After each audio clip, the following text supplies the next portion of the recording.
Welcome to Thinner Peace in Menopause and Beyond. This is Dr. Deb Butler, Master Life and Weight Coach, and as always, your coach. Today is episode number 134, and I am going to finish my series on urges that I did back in January that I'm replaying for you.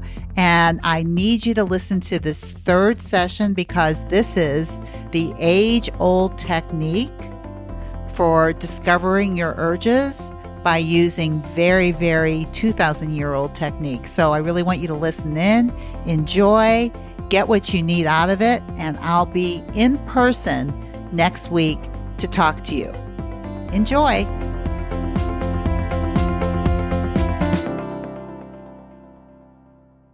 Hi, everybody. How are you today? It's another beautiful day in paradise. I have to tell you, January on the Caribbean Sea is much nicer than January in the Midwest, if you like warm, breezy weather. I do. I'm really enjoying it. But hey, I've got some serious stuff to talk to you about today, but I always have to talk about this beautiful Caribbean Sea because it's gorgeous. Anyway, I've been talking to a lot of you, as I do every week when I do mini sessions with you, to hear about your concerns, to hear about questions, and maybe to give you a little bit of perspective on your own brain and how it's getting in the way of your own progress. So that's why I offer these mini sessions, is because it really does give me a way to connect with you, because since I can't see you, all I see is the Caribbean Sea, poor me. But I can't see you and I can't talk to you. So the only way I really know what you want to hear and what concerns you is by talking to you in mini sessions.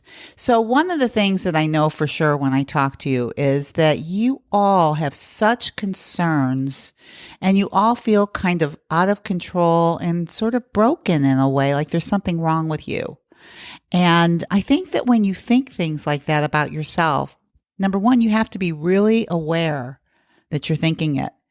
And I will tell you, most of you who I talk to are not aware that you're making up these thoughts about yourself. You are actually thinking these are facts about yourself, right? That you can't control yourself ever, right? And that you're out of control, or that you can't trust yourself, or that you're lazy. I just heard that one yesterday. I'm lazy. As if you're lazy all the time, as if you're out of control all the time. Right? That's what happens when you say that to yourself. You think it's just a fact about something about you when it comes to eating, but actually your brain just picks it up and goes, oh, that's the way you are. And it's almost like when you think something like that, you will create results for it every time. So if you think that you are out of control, you will create results that prove that you're out of control. That's why it's so important to know that you're thinking that. And I know the next question that you all end up asking me is, well, okay, once I'm thinking that, how can I change that thinking if I know I'm thinking that? And I say to you, the first thing that you have to realize is that is what you're thinking, that is what's running around in your mind, that is what's making you overeat, is that thought, because you have to prove that you can't control yourself. So once you see that, then you get to question, do you really want to keep it? Is it really true? Which kind of leads me to what I want to talk about a little bit more today as I listen to you in the mini sessions. Is the last couple episodes I've been talking about urges, over desire, overeating, and a different age-old way of looking at this same problem. So I'm using some Buddhist philosophy, and believe me, as I'm using this Buddhist philosophy that's 2,500 years old, you certainly don't have to become a Buddhist, and it's certainly not a religion, it's a philosophy when I share it with you. So, you don't have to get stuck in this box that, well, I'm not a Buddhist, or I don't want to be a Buddhist. It doesn't matter. It's some good information. And I've been reading to you from Pema Chodron's book, Taking the Leap and Freeing Ourselves from Old Habits and Fears. And I've been reading you excerpts from that book for the last couple episodes. Today, I want to take it just a step further where she shares with us this whole idea of this urge or this pull that makes us, it feels like it makes us do things that are against our will. And what we're talking about specifically today is we're talking about the urge to eat something when you're not hungry, which causes overeating and causes weight gain. And what I've been telling you over these last couple episodes is that overeating comes from an over desire to eat. And I am calling over desire, which is just a very strong feeling, an urge. And an urge is something that when you feel it, you feel like you must act on it. So for instance, if you think a thought, I cannot resist chocolate, it creates this urge or this over desire to have to eat it, which then of course you eat it and then you feel like you can't control yourself, right? So that's what's happening. So I think one of the most important things at this point, and what I've learned from Pema Chodron from reading this book that I've been reading to you, is that how can you use a 2,500-year-old philosophy with all kinds of techniques that have been used for 2,500 years? How can we use that now to stop something like urges? Now, according to this philosophy, human beings have had urges forever. So this is nothing new. And it's been taught in many ways how to deal with it. And I say, instead of taking something that's new, why don't I just take something that's been used for 2,500 years and teach it to you because it's already used and proven?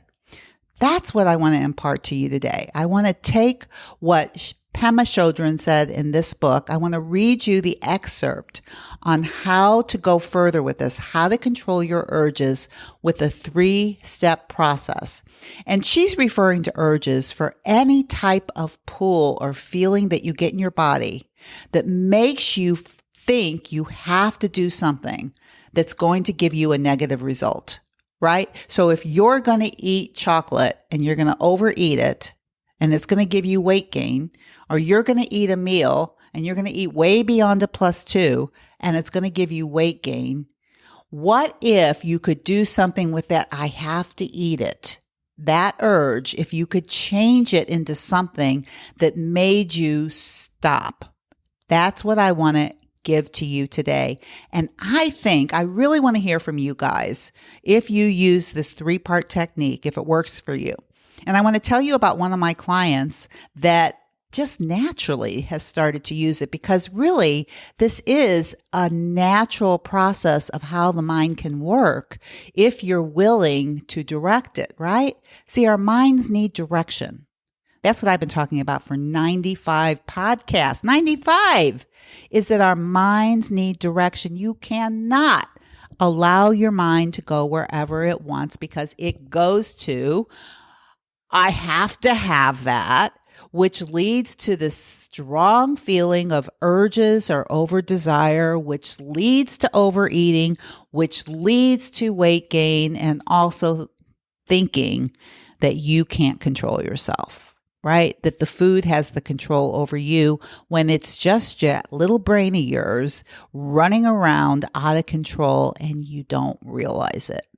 So how do you get your mind out of control? I want to give you a 2,500-year-old technique from Pema in her book on how to do this. And you must write to me and tell me if it helped you.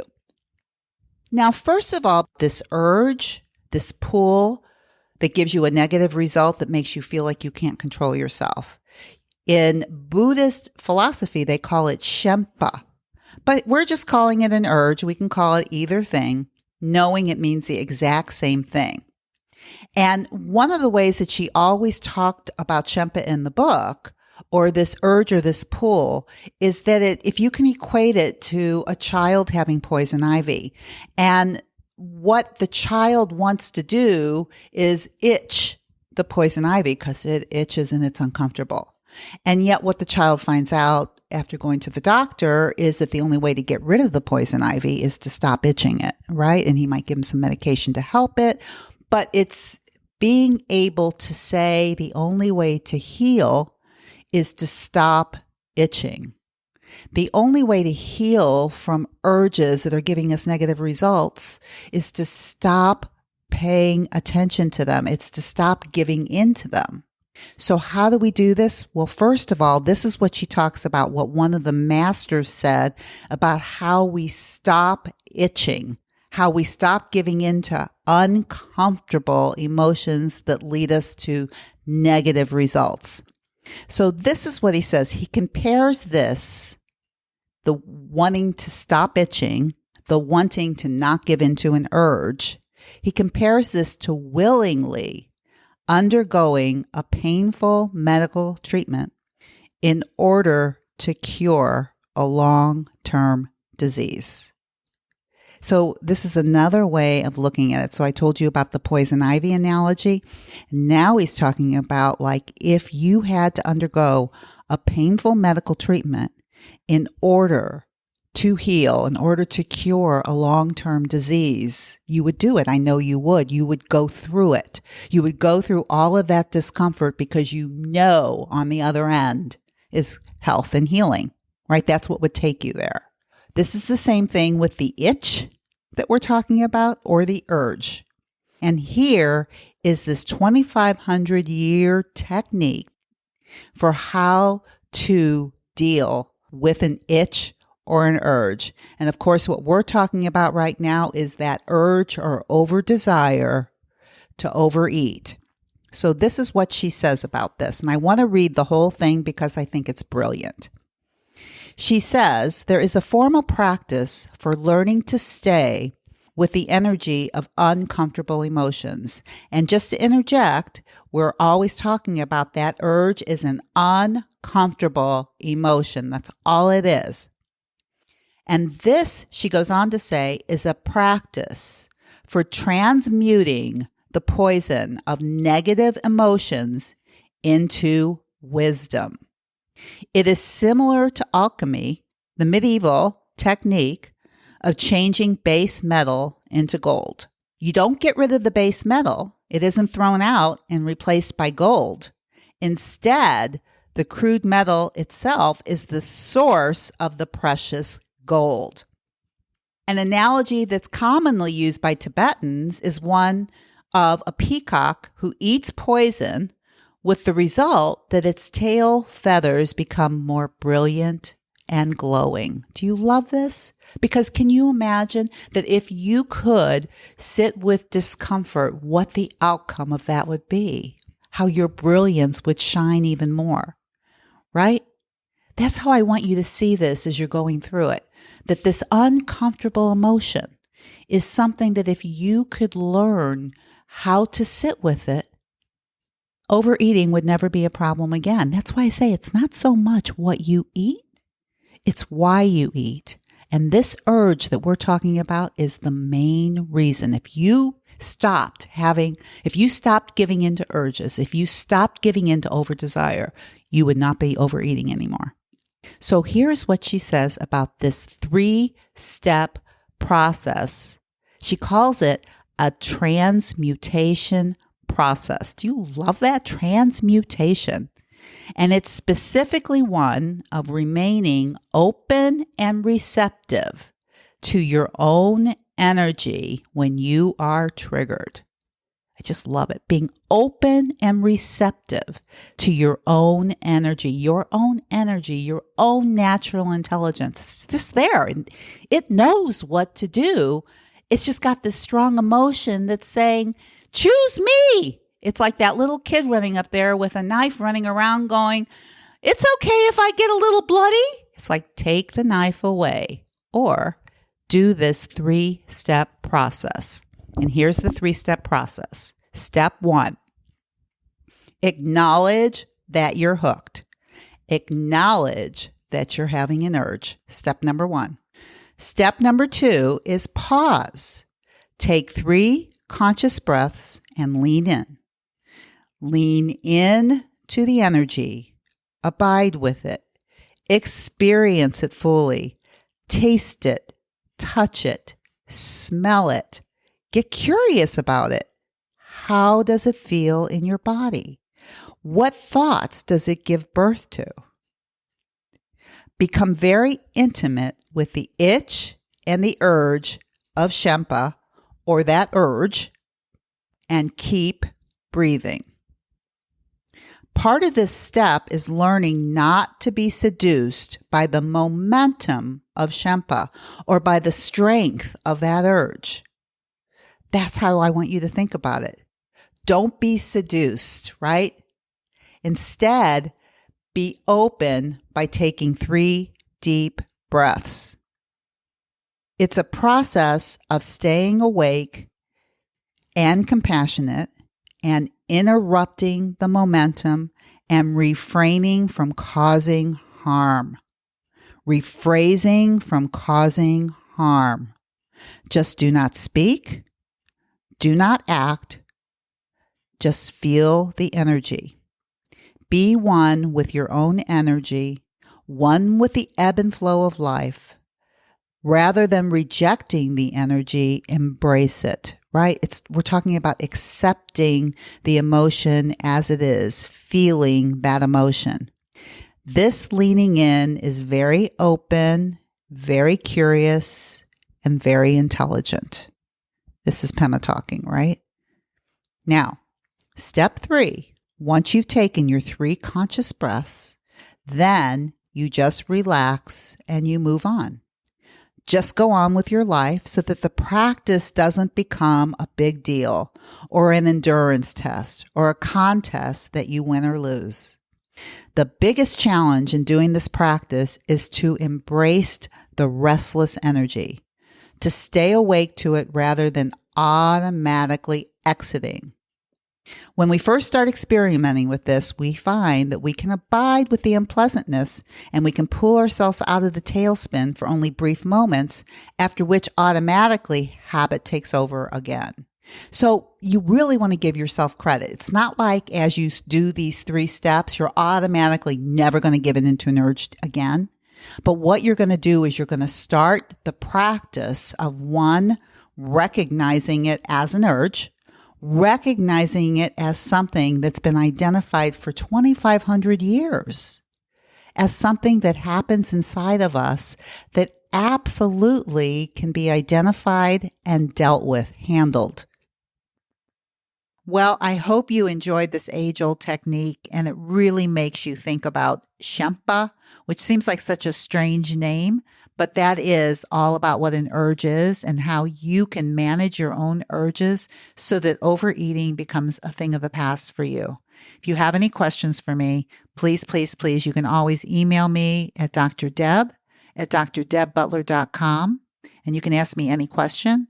And as always, you know that you can set up a mini session with me and we can talk about this absolutely fantastic, individualized, customized program that I create for my clients. If it's something that you're interested in, all you have to do is go to drdebbutler.com/work with me.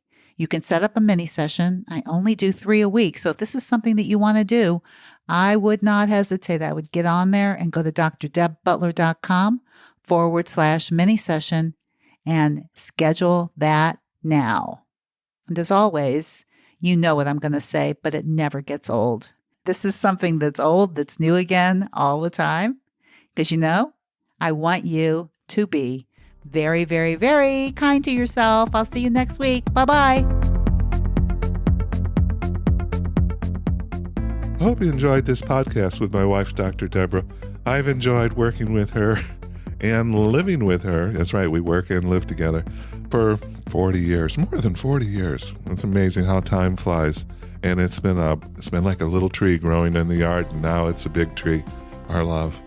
So I would like to invite you to correspond with Dr. Deborah. Go to iTunes, drdebbutler.com/iTunes, and you can review the show, and you can even give some helpful suggestions on what you would like to talk about in the future to accomplish your mindfulness and your journey into mindfulness. Thank you.